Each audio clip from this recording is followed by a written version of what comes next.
Subscribe to the channel and hear even more exciting stories. I uncovered hidden secrets about my husband's past. This changes everything. Hey Reddit, throw away because my real account is basically a scrapbook of my relationship, and if you knew me, you'd know exactly who I am. But after the week I've had, I just need to get this out somewhere, and maybe get a little clarity from strangers who aren't invested in my perfect marriage.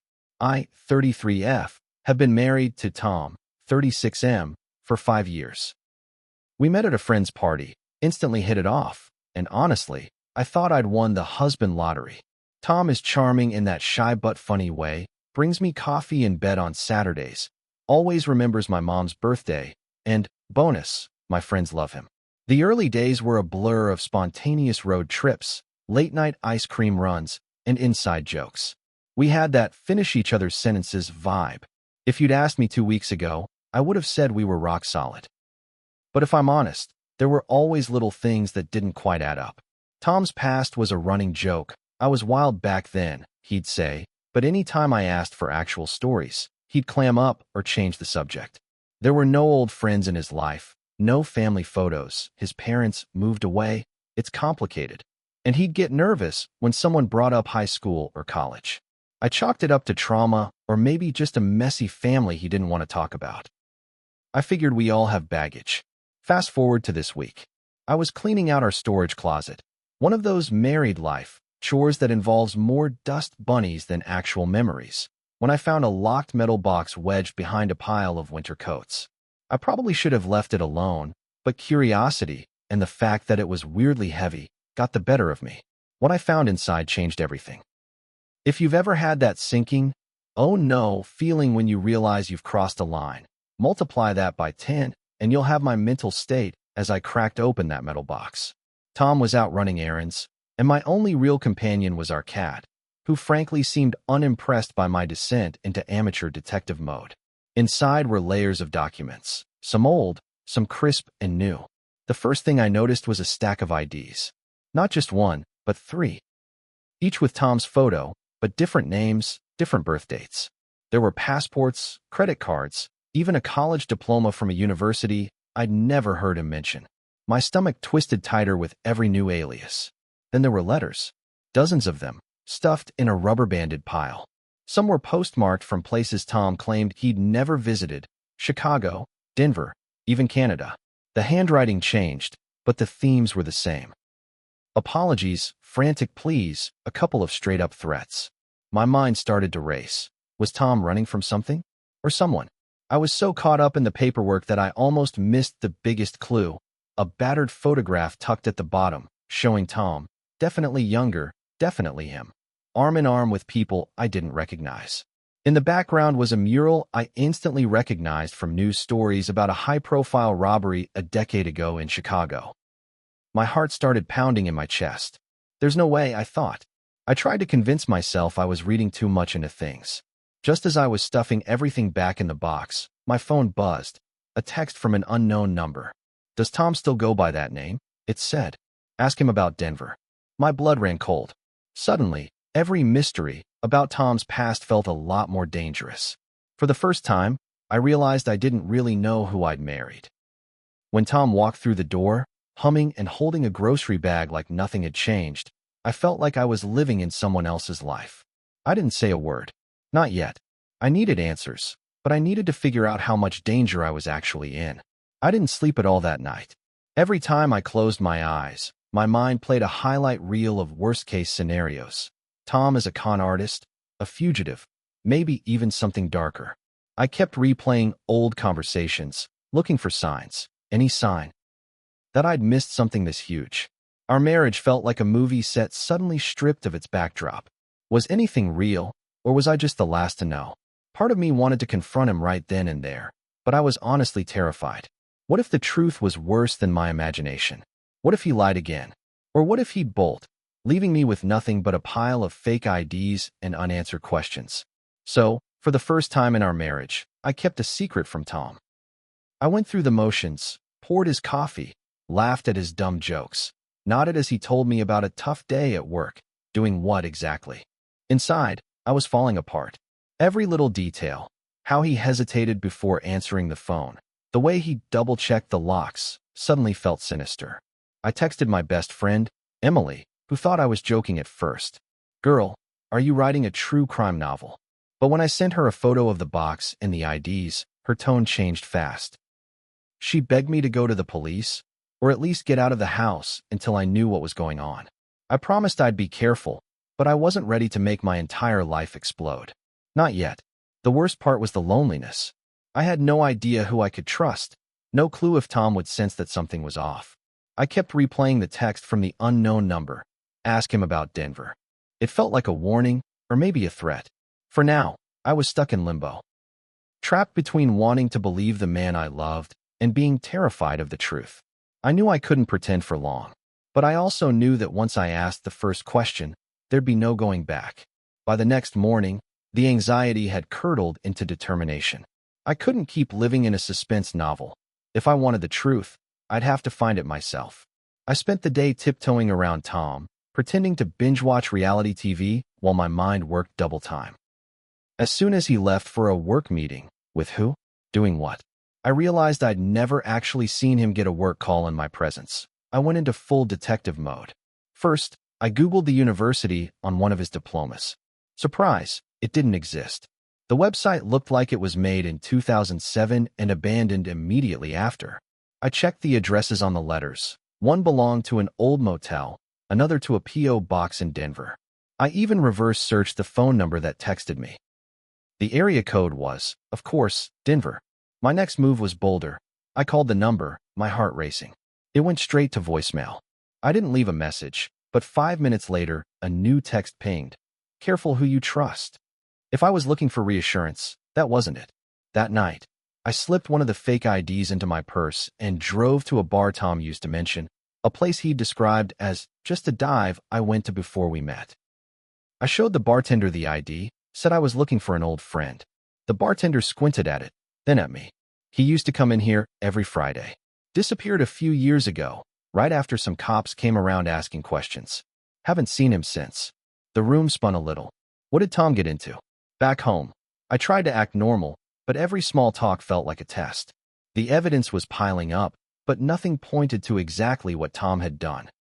Just that it was big enough to require new names, new places, and warnings from total strangers. I wanted to scream, to run, to wake up and find it was all some twisted dream. But I couldn't deny it anymore. The life I'd built with Tom was balanced on secrets, and I was running out of time to demand the truth. The confrontation didn't happen in some dramatic, thunderstorm-lit showdown. Just a quiet Tuesday night in our kitchen, right after dinner. Tom was loading the dishwasher, humming to himself, looking more ordinary than ever. My hands were shaking, but my voice was steady when I said, "We need to talk." The four most terrifying words in any relationship, right? He froze. I told him I'd found the box. I told him about the IDs, the letters, the text from Denver. For a long moment, he just stared at me, eyes wide, every bit of color draining from his face. The silence was so heavy I thought I might choke on it. When he finally spoke, he didn't deny a thing. He just sat down at the table, head in his hands, and let out a long, shaky breath. Then the words tumbled out, halting at first, then faster. He told me that years ago, before we met, he'd been caught up in a financial scam with a group of people he thought were friends. When things went south, he panicked and ran, cutting all ties, changing his name, hiding in plain sight. He said he always meant to come clean when the time was right. But then he met me, and life started to feel normal, and he was afraid to lose it all. He admitted he still lived in fear, of the police, of his old associates, of me finding out and leaving. He swore up and down that he'd never hurt me, never lied about his love, but the rest? He couldn't take back. I wanted to yell, to cry, to throw something. Instead, I sat across from the man I thought I knew, listening to a stranger confess to a life I never could have imagined. It hurt, more than I thought possible, not just because of what he'd done, but because of the years I'd spent loving someone who couldn't be honest with me, even when I begged for the truth. As his story spilled out, all I could think was, what happens now? The days that followed felt like living underwater. Everything was muffled, slow, surreal. Tom slept in the guest room, and our house took on this weird, hollow echo. We barely spoke except for the practical stuff. Bills, groceries, work schedules. The real conversations, the ones I'd built my marriage on, were suddenly impossible. I cycled through every emotion on the menu. Fury, heartbreak, embarrassment, even guilt. How had I missed all the signs? Was my trust just naivety wrapped in optimism? Friends texted to check in, and I gave them the world's most vague answers. I couldn't bear to say, hey, so my husband's life is a literal crime thriller and I'm the clueless protagonist. Even Emily, who knew most of it, was at a loss. You need to look after yourself. Don't let his secrets destroy you too. At work, I was distracted and snappy.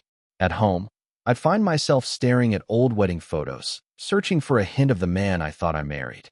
I questioned every memory, every story Tom had ever told me. Which parts were true?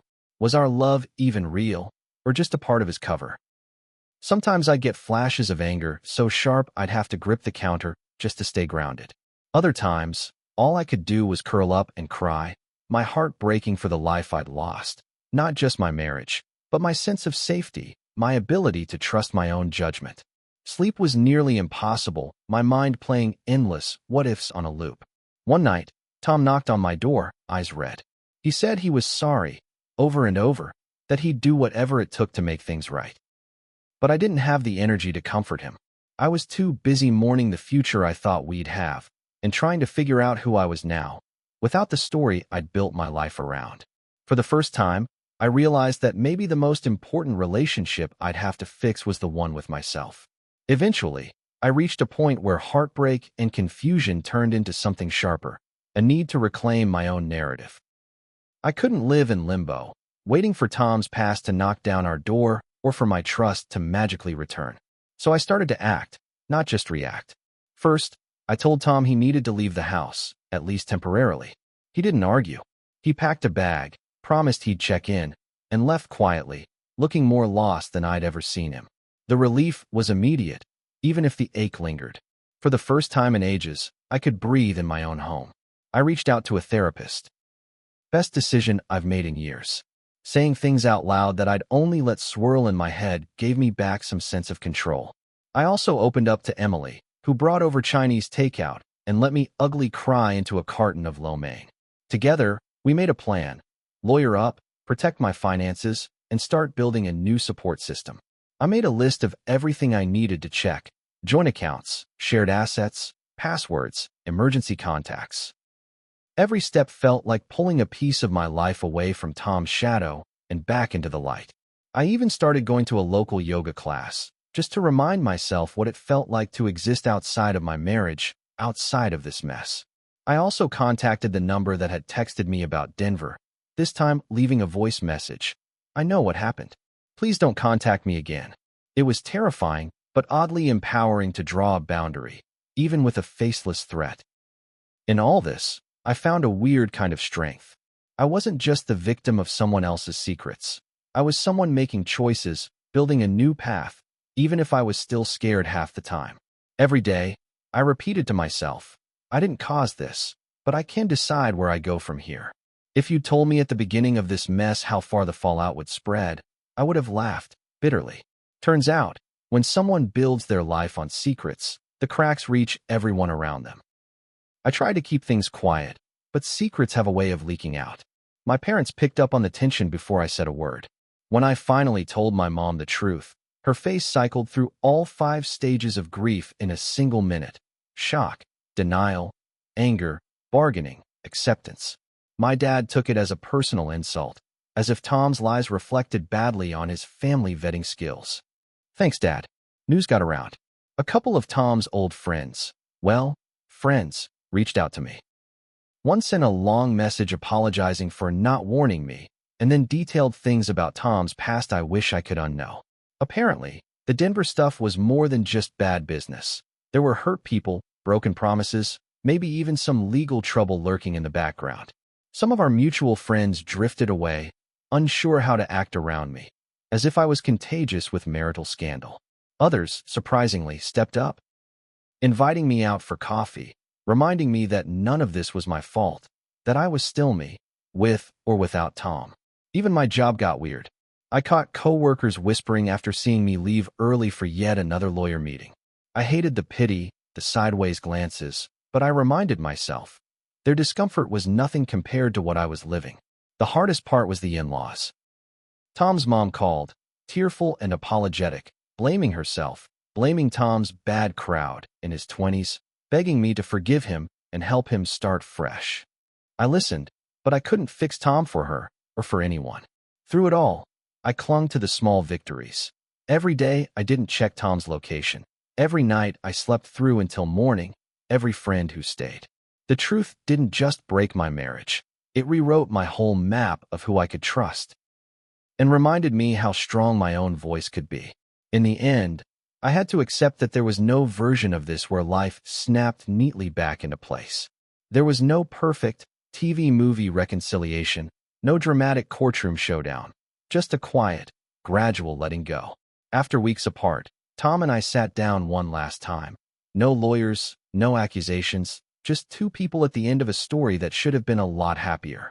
He apologized, genuinely this time, for everything. The lies, the fear, the stolen years. He told me he understood if I couldn't forgive him, that he never meant for his past to ruin our lives. I believed him, in the sense that I think he wanted to be better, but wanting wasn't enough anymore. We agreed to divorce, amicably. There were tears, of course. I won't pretend it didn't break my heart all over again. But there was relief too, like setting down a heavy bag I'd been carrying for years. We split what we had, changed passwords, and walked away, two adults doing their best with the mess left behind. My therapist told me grief doesn't just come from death. It comes from lost futures, lost illusions, lost faith. She was right. I grieved the family I thought we'd build, the trust one thought we had. But each day, the pain faded a little, replaced by something lighter, pride, maybe, or just plain freedom. I started focusing on myself again. I took a weekend trip with Emily, signed up for a pottery class, let myself flirt with the idea that there was life after disaster. I looked at my own reflection and saw someone who'd survived something real, something hard, and was still standing. It wasn't the ending I wanted, but it was mine, honestly earned, built on the kind of truth I used to think only existed in stories. So here I am, months later, typing this out for a bunch of strangers, because I know I'm not the only one who's had the ground ripped out from under them by someone they thought they knew. If there's anything I've learned from all of this, beyond how to freeze my credit and spot a fake diploma, it's that secrets have a half-life, and they always surface eventually. If you're reading this because you suspect something in your own relationship, trust your gut. You're not paranoid. You're not overreacting. Looking back, I wish I'd asked more questions and been less afraid of the answers. I wish I'd trusted my own intuition before I trusted anyone else's story about who my husband was. And if you do find yourself on the other side of some massive, life-altering secret, please know, it's okay to grieve, to rage, to laugh bitterly at how absurd it all is. You might lose people who you thought would stick around, but you'll also discover a new version of yourself. One that's a little tougher, a little wiser, and a whole lot more resilient. Ask for help. Lean on friends, even if it feels awkward. Therapy saved me from spiraling, and the friends who sat with me through the ugly sobbing, bad TV, and late-night pizza rants are the real MVPs of this whole saga. Most of all, forgive yourself. It's easy to blame yourself for not seeing the truth, for loving someone who turned out to be a stranger. But that's not weakness. It's hope, and it means your heart still works. Life goes on. I'm not sure what my future looks like now, but I know I'll walk into it with my eyes open and my sense of humor intact. If you made it this far, thanks for reading my story. You're proof that, even when everything changes, there's still a world full of good people willing to listen. Stay curious, stay brave, and never, ever ignore the little voice in your head that says, hey, maybe check what's in that box.